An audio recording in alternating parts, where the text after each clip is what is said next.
সড়ক মহাসড়কে বন্যার পানিতে ডুবে থাকায় যোগাযোগ বিচ্ছিন্ন দেশের পূর্বাঞ্চলের বহু এলাকা। এসব জায়গায় হেলিকপ্টারে ত্রাণ পৌঁছে দিচ্ছে সেনাবাহিনী।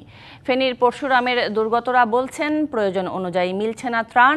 এছাড়াও চিকিৎসা সহ নানান দুর্ভোগের কথাও তুলে ধরেন তারা। যতদূর দৃষ্টি যায় ততদূরই কেবল বানের জল। পানিবন্দী মানুষের জীবন কাটছে চরম দুর্ভোগে। সড়ক তলিয়ে যাওয়ায় ফেনীর পরশুরাম সহ বহু এলাকা যোগাযোগ বিচ্ছিন্ন, ফলে সেখানে পৌঁছে দেওয়া যাচ্ছে না ত্রাণ। এই সংকটে বানভাসী মানুষের জন্য প্রতিদিন 4টি হেলিকপ্টারে করে ত্রাণ বিতরণ করছে সেনাবাহিনী। এরকমই একটি হেলিকপ্টারে সঙ্গী হয় ডিবিসি নিউজ।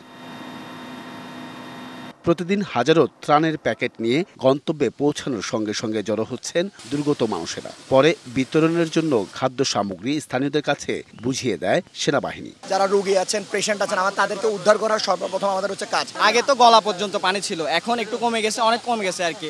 এখন আমার সবচেয়ে বেশি প্রয়োজন হচ্ছে যারা এতদিন বন্যায় বানবাসী অবস্থায় ছিল তাদেরকে প্রাথমিক চিকিৎসা দেওয়া। স্পিড বোট বা ইঞ্জিন চালিত নৌকা দরকার। ওই নৌকা সাপোর্ট এখন পর্যন্ত আমাদের এখানে আসেনি। দুর্গতরা জানান, প্রয়োজনের তুলনায় ত্রাণের পরিমাণ একেবারেই কম। এখন যা আছে খাবার, বর্তমানে খাবার ছিল এটা খুবই সামান্য আমাদের জন্য। সার্জারি হয়েছে, তাদেরকে আমরা প্রপার ট্রিটমেন্ট দিতে পারছি না। পর্যাপ্ত মেডিসিন এখানে নেই, নেটওয়ার্ক নেই, কারেন্ট, এর ফ্যাসিলিটি আমাদের দরকার। আমরা সহযোগিতা চাই। এই পরিস্থিতি মোকাবেলায় সবাইকে এগিয়ে আসার আহ্বান জানান স্থানীয়রা। Ariful Islam, DBC news, Dhaka.